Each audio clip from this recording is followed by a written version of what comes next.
반갑습니다. 하나님께서 이스라엘 백성에게 큰 사명과 꿈을 주셔서 가나안 땅을 향해 나아가게 하셨습니다.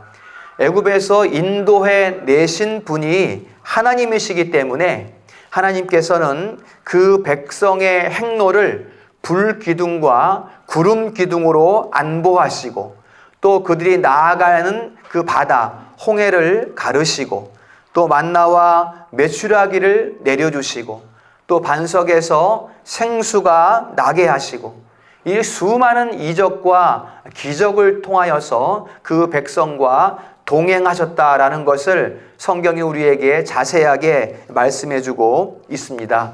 그리고 이제 40년 세월이 지나서 이제 마침내 요단강을 건너 가나안 땅에 들어가게 되었습니다.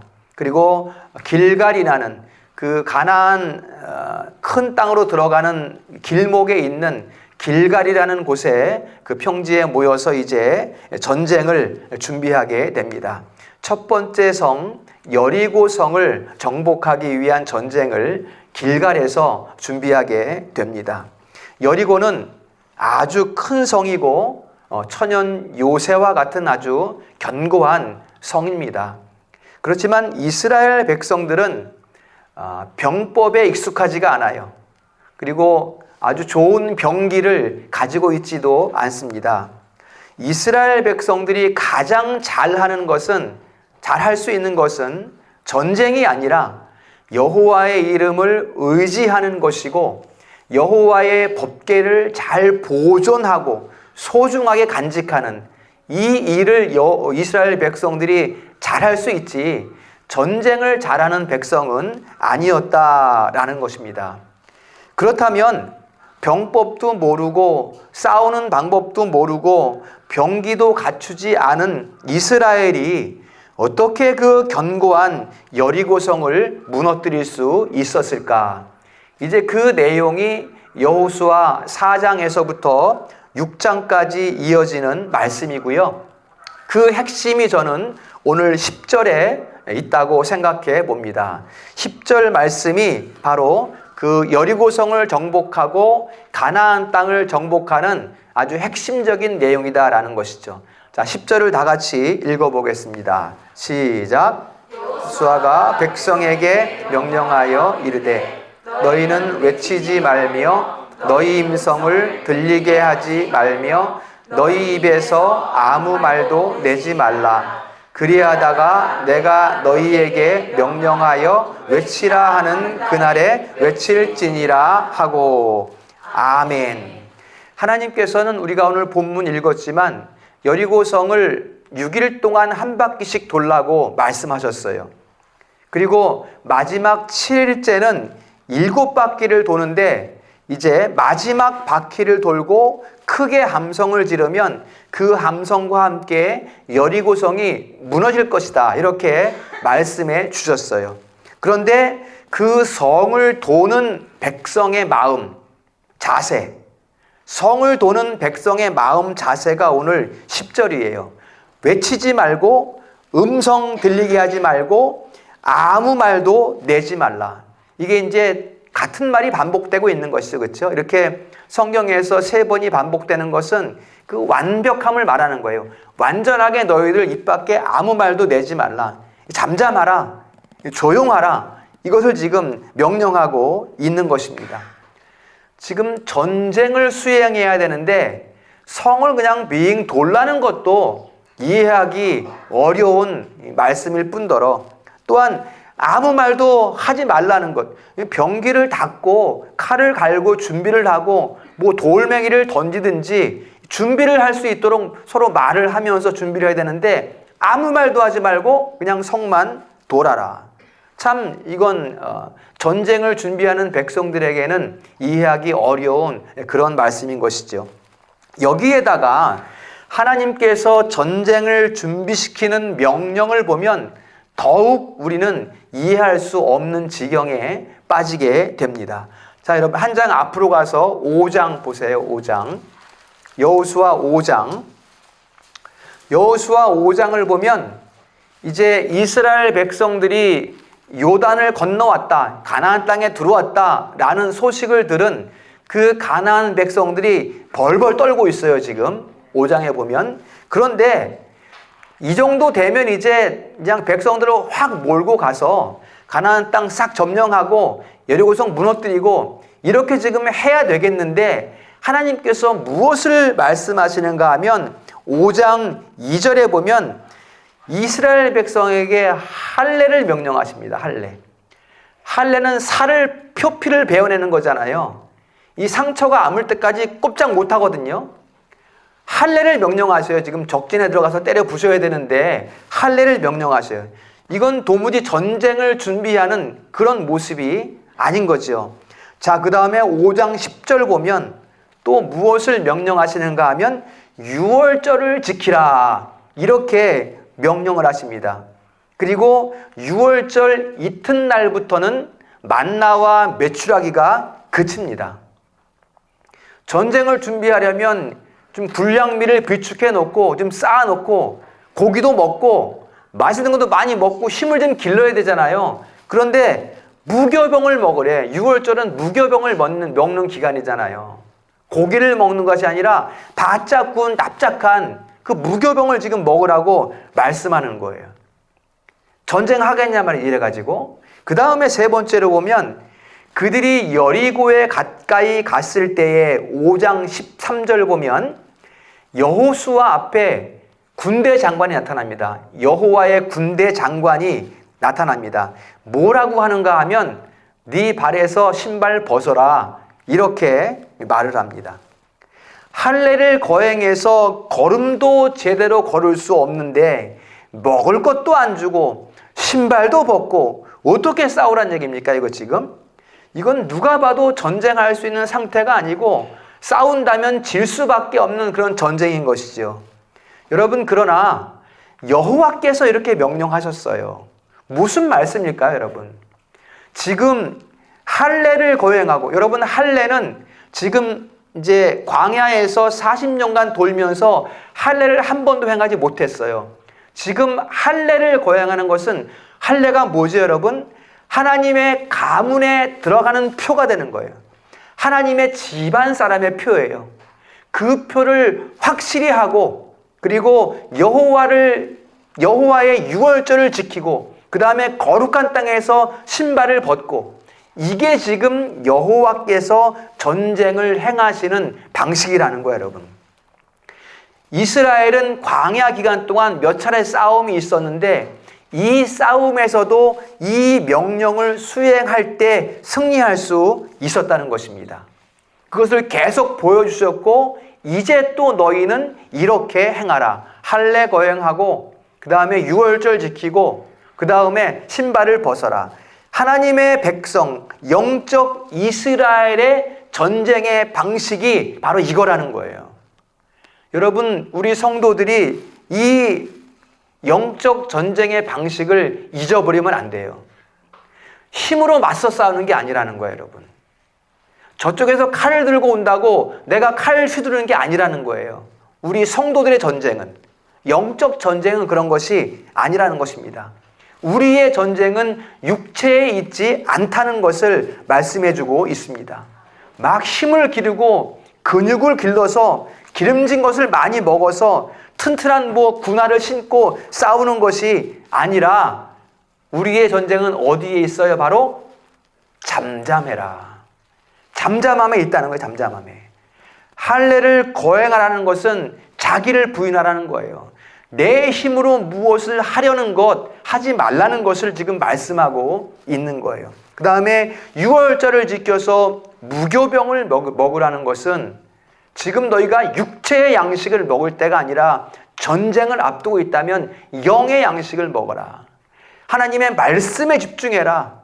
그 명령에 집중하고 그 뜻에 집중하고 그 뜻을 헤아려서 그 뜻대로 행하라. 이게 전쟁에 이기는 방법이다. 이것을 말씀하는 거예요. 그 다음에 신을 벗으라는 것은 누가 행하는 전쟁이냐? 누가 지금 여호와의 거룩한 땅에서 여호와께서 친히 행하시는, 전쟁을 친히 수행하시는 그 여호와를 신뢰하라. 이것을 지금 말씀하고 있는 것입니다. 결코 성도의 영적 전쟁은 자기 공로나 자기 됨됨이를 의지하지 말라는 것입니다. 지난주에도 우리가 말씀받지만 목이 뻣뻣하게 세워져서는 전쟁을 이길 수가 없다라는 것을 우리에게 말씀해주고 있습니다. 내 자아가 살아나면, 내 의지가 살아나면 하나님의 뜻은 뒤로 가고 내 뜻이 드러나서는 전쟁에 이길 수 없습니다. 곧 자기를 부인하고 잠잠히 앞서 행하시는 여호와의 말씀을 따라 행할 때 그 전쟁에서 승리한다라는 것을 말씀해주고 있습니다. 그래서 우리는 잠잠해야 돼요. 여러분, 이스라엘의 전쟁, 여리고성은 이러한 전쟁 가운데에 승리했어요. 그러나 여리고성은 큰 성이잖아요. 근데 그 다음에 아이성, 아주 작은 성과의 전투에서는 어떻게 됐습니까? 자기 공로를 내세우고 뭐 이 정도 성이야 한 3,000명 정도 보내면 그냥 금방 무너뜨릴 수 있습니다. 자기 힘을 내세울 때 대패하고 참패하는 이런 경험을 이스라엘 백성들이 하는 것을 우리가 볼 수가 있는 것입니다. 우리 성도들은 이러한 영적 전쟁을 잘 수행하고 있습니까? 여러분, 여호와께서 기뻐하는 자는 잠잠한 자입니다. 하나님께서는 잠잠한 자를 찾고 계십니다. 잠잠히 순종하는 자. 여러분, 순종의 의미가 뭘까요, 여러분? 순종은 분명히 순종하는 거기 때문에 어떤 말씀을 따라가는 것이기 때문에 분명히 내가 움직이는 거예요. 분명히 내가 일하는 거예요. 그러나 잠잠히 순종하는 것이 진정한 순종의 의미가 되는 것입니다. 요란스럽게 내 말을 드러내고 내 의지 드러내고 주장하고 판단하고 공로 드러내는 것은 그것을 순종이라고 말할 수 있을지 모르겠지만 진정한 순종의 의미는 아니라는 것을 우리가 기억해야 하는 것입니다. 그 임박한 전쟁의 상황 가운데 어떻게 잠잠할 수 있습니까? 여호와의 법궤, 앞서 가시는 여호와의 말씀이 선행하시기 때문에, 우리보다 앞서 가시기 때문에 우리는 그 말씀을 따라 조용한 가운데에 순종하며 잠잠히 성을 돌라는 거예요. 행하시는 분은 말씀이시니, 신약시대도 말씀하면 누구십니까? 행하시는 분은 예수 그리스도니 잠잠히 그 말씀을 따라 성을 잠잠히 돌라. 이게 하나님의 말씀인 것입니다. 여러분, 법궤는 지금 구약시대의 법궤로 나타나는 것은 하나님의 언약의 말씀을 우리에게 의미하고 있습니다. 이 말씀이 선행하고 있으니, 우리보다 앞서 가고 있으니 우리는 잠잠할 수 있는 거예요. 그 임박한 전쟁 앞에서 우리는 잠잠할 수 있는 거예요. 그 임박한 전쟁 앞에서 하나님의 말씀을 들었고 우리는 그 말씀을 믿고 그 말씀을 확신하기 때문에 우리는 잠잠할 수 있는 것입니다.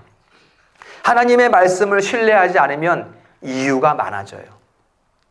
하나님의 말씀을 의지하지 않으면 핑계가 많아집니다. 급기야 그 핑계와 이유를 만들어내게 돼요, 이제. 제가 오랫동안 이제 성도들에게 위로하면서 말씀한 것이 무엇인가 하면, 주의를 지킬 수 없는 시대다, 지금은. 세상이 그렇게 만들어가고 있다. 그래서 부득이 어쩔 수 없이 그런 상황이 생길 수밖에 없다는 것을 말씀을 드렸어요. 그러나 하나님의 말씀이 신뢰되지 않으면 그것은 그때부터는 그 핑계와 이유를 만들어내게 된다는 거예요, 내가. 말씀을 신뢰하지 않으면. 그것을 지금 우리가 기억을 해야 됩니다. 지금 이스라엘 백성도 말씀을 따라가지 않았다면, 말씀이 선행하지 않았다면 여러 가지 이유들을 만들어냈을 거예요. 이래서 되겠어, 전쟁이? 뭐 할례 행하고 무슨 전쟁을 하겠어? 이건 아무래도 위험할 것 같아. 이 전쟁 좀 보류해야 될 것 같아. 전쟁하더라도 좀 도망갈 구멍은 만들어놔야 될 것 같아. 이랬을 거란 말이죠, 말씀이 선행하지 않았으면. 그러나 하나님께서는 이스라엘 백성에게 40년 동안 너희가 이 법궤를 쫓아갈 때, 따라가 잠잠히 순종할 때 승리했고 보호받았고 하나님께서 항상 동행했다는 것을 깨달았을 것을 지금 훈련시켰기 때문에 지금 이 백성들은 법궤를 따라 잠잠히 순종할 수 있었다라는 것을 우리에게 말씀해 주고 있습니다. 얼마나 하나님의 말씀을 쫓아가는 것이 안전한 것인지 배웠어요, 이스라엘 백성들은. 하나님의 말씀을 따라가는 것이 얼마나 확실한 승리의 보증인가를 이스라엘 백성들은 배웠어요. 그렇기 때문에 그 말씀을 따라 잠잠히 순종할 수 있었다는 것입니다. 여러분 꼭 기억하십시오. 여호와 하나님께서 누구에 앞서 행하십니까? 택한 자기 자녀들, 자기 백성들 앞에 행하신다는 것을 믿으시기를 축원합니다. 그리고 여호와께서는, 하나님께서는 우리를 사용하십니다. 우리를 일꾼으로 사용하셔서 그러므로 우리는 움직여요. 우리는 움직이되 하나님께서 친히 행하시는 거예요. 이것을 믿으시기를 주님의 이름으로 축원합니다. 이것을 믿음으로 나아갈 때 하나님께서 우리 앞서 친히 행하시는 그러한 역사를 목도하게 될 줄로 믿습니다. 호세아 6장 6절에 나는 번제보다 하나님 아는 것을 원하노라, 이렇게 말씀했습니다. 하나님을 모르면 잠잠할 수가 없어요. 지금 이스라엘 백성들은 40년 동안 하나님을 배웠어요. 우리와 함께 계시는, 나와 함께 계신 하나님을 배웠기 때문에 잠잠할 수 있는 거예요. 그러니까 하나님을 모르면 시끄럽습니다. 하나님을 바로 알아야 하나님 말씀을 신뢰하고 하나님을 의지함으로 잠잠히 순종할 수 있게 되는 것입니다. 이 시대를 살아가는 그리스도인들, 수많은 그리스도인들의 신앙도 마찬가지입니다. 사람은 본성적으로 자기 애를 가지고 있어요. 그래서 자기를 나타나고 자기 공로를 헤아리는 그런 타락한 본성, 상처의 자국이죠. 상흔, 그렇죠? 타락한 그 흔적을 가지고 있다라는 것입니다. 그래서 하나님께서 우리에게 말씀해 주십니다. 우리를 너무나 잘 아시는 하나님께서 특별한 은혜의 말씀을 통해서 우리에게 가르쳐 주시는 거예요. 전쟁은 너희에게 속한 것이 아니라 여호와 나에게 속한 것인즉 그분 앞에 잠잠히 순종하면 여호와께서 내가 친히 행함을 보게 되리라. 이것을 우리에게 말씀해주고 가르쳐 주시는 것입니다. 자, 그러면 그 잠잠한 믿음의 수준은 어느 정도의 믿음일까, 여러분? 우리 성도들이 가지고 있는 믿음의 수준은 어느 정도의 믿음일까? 이걸 이제 우리가 확인해 볼 수 있습니다. 여기에서 이제 요단강을 건너는 믿음의 수준. 여러분 잘 기억해 보세요. 홍해 바다를 건너는 믿음의 수준. 그 다음에 요단강을 건너는 믿음의 수준. 그 다음에 가나안 땅을 정복하는 믿음의 수준. 두 가지로 보면 됩니다. 요단강을 건널 때부터의 믿음, 홍해 바다를 건널 때의 믿음. 요 두 차이를 보면 지금 하나님께서 정복하는 그 믿음의 수준을 우리에게 요구하시는 것이 어느 정도의 수준인지를 우리가 알 수가 있습니다. 자, 먼저 여러분, 이스라엘 백성이 애굽에서 나와서 홍해를 건널 때 하나님께서 어떻게 하셨는가 생각해 보세요. 바다를, 백성들은 가만히 있었어요, 그냥. 근데 하나님께서 바다를 가르셔서 좌우에 벽을 세우시고 앞쪽에는 불기둥을 놓으셔서 길을 밝히시고 뒤쪽에는 구름 기둥을 놓으셔서 쫓아오는 애국 군대를 막으시고 그 다음에 너희는 이 마른 땅을 건너가라, 이렇게 말씀하셨습니다. 이게 처음 이스라엘 백성들의 믿음이에요. 어떤 믿음의 수준이에요? 봐야 믿는 수준이에요. 봐야. 바람이 불어야 믿고, 바람이 불어서 내 피부에 닿아야 믿고, 나무가 쓰러져야 믿고, 바위가 깨져야 믿고, 뭐가 자꾸만 보여야 믿는 그러한 수준이야. 지금 홍해를 건너는 이스라엘 그 백성들의 믿음은 그런 수준입니다. 그런데 이제 40년이 지났어요. 40년 긴 훈련의 기간이 지난 다음에 요단강을 건널 때는 강물을 막아서 벽을 세우지 않았어요, 여러분. 마른 땅을 만들어 놓지 않았어요, 하나님께서. 뭐라고 하시는가 하면 법궤를 맨 제사장들의 발을 물에 담거라, 이렇게 말해요. 그 다음에 그 발이 물에 닿아서 잠기면 그때 멈출 것이다. 철철철 물이 넘치는 그 강에 발을 담궈야, 믿음으로 담그라는 거예요. 믿음으로. 여러분, 40년 동안 훈련해온 그 홍해 바다를 건널 때의 그 초보적인 믿음이 아니라 이제는 긴 시간 훈련 받았으니까 이제는 물에다가 발을 담궈라. 믿음으로. 무슨 믿음으로? 40년 동안 어떤 훈련 받았어요? 너희 앞서 행하시는 말씀이 선행하시기 때문에 그 말씀을 믿음으로 발을 물에 담궈라. 고차원적인 믿음이야, 이제 여러분. 뭐가 있어서 보여서 믿는 것이 아니라 앞서 가시는 여호와를 믿는 거야, 그냥. 그래서 물에 발을 담그는 거예요. 더 깊은 신앙을 요구하신다는 거예요, 여러분. 우리가 요단강을 건너고 여리고성을 무너뜨리고 가나안 땅을 정복하기 위해서는 이제는 이 깊은 수준의 믿음이 되어야 한다는 것을 우리에게 가르쳐주고 있습니다. 그리고 제사장들이 물에 발을 담그니 물이 멈췄어요. 싹 갈라졌어요, 그때. 그리고 물은 거꾸로 올라가서 저 25km, 30km 올라가서 아담 변방 그까지 물이 딱 세워지고 이 땅은 이제 마른 땅이 되고 그리고 백성들이 그 땅을 건너가게 되었다라는 것입니다. 여러분, 그러나 여기에는 공통점이 있어요. 홍해를 건널 때이든지 40년 세월 동안 훈련을 받을 때이든지 요단강을 건널 때이든지 공통점이 있어요. 뭡니까? 홍해를 건널 때도 잠잠하라. 여호와의 법궤를 따라갈 때도 잠잠하라. 요단강을 건너갈 때도 잠잠하라. 전쟁은 여호와께 속한 것이니 너희는 잠잠하라. 이게 공통점입니다. 그리하여 우리의 잠잠함 가운데 하나님께서 영광을 받으시기를 원하시는 거예요. 온전한 영광을 받으시기를 원하시는 것입니다. 여러분, 우리가 하나님께 영광 올려드리기 위해서는, 하나님께 온전한 영광이 되기 위해서는 우리는 잠잠해야 합니다. 잠잠한 신앙의 수준에 이르기를 원하시는 거예요. 그래서 우리가 말씀을 배워야 되고 말씀을 공부해야 되고 그러한 성화의 높은 지경에 우리를 이끌어 가시기를 원하시기 때문에, 그래서 세상에 대해서 넉넉히 이기는 그러한 삶을 살아가기를 원하시기 때문에 우리를 잠잠하라라는 훈련의 과정 가운데 놓으신다라는 것을 꼭 기억하시기를 바랍니다.